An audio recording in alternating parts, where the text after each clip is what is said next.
This is for the real organizers all over the country, the activists, the civil rights attorneys, the struggling parents, the families, the teachers, the students that are realizing that a system built to divide and impoverish and destroy us cannot stand if we do. All right? It's kind of basic mathematics. The more we learn about who we are and how we got here, the more we will mobilize. Now, this is also in particular for the black women, in particular, who have spent their lifetimes dedicated to nurturing everyone before themselves. We can and will do better for you. Now, what we've been doing is looking at the data, and we know that police somehow manage to de-escalate, disarm, and not kill white people every day.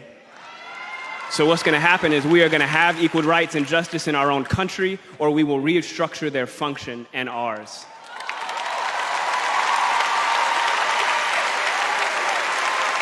Yesterday would have been young Tamir Rice's 14th birthday. So I don't want to hear any more about how far we've come when paid public servants can pull a drive-by on a 12-year-old playing alone in a park in broad daylight, killing him on television and then going home to make a sandwich. Tell Rekia Boyd how it's so much better to live in 2012 than it is to live in 1612 or 1712. Tell that to Eric Garner. Tell that to Sandra Bland. Tell that to Dorian Hunt. There has been no war that we have not fought and died on the front lines of. There has been no job we haven't done. There's no tax they haven't levied against us, and we've paid all of them. But freedom is somehow always conditional here. You're free, they keep telling us. But she would have been alive if she hadn't acted so free. Freedom is always coming in the hereafter. But you know what, though? The hereafter is a hustle.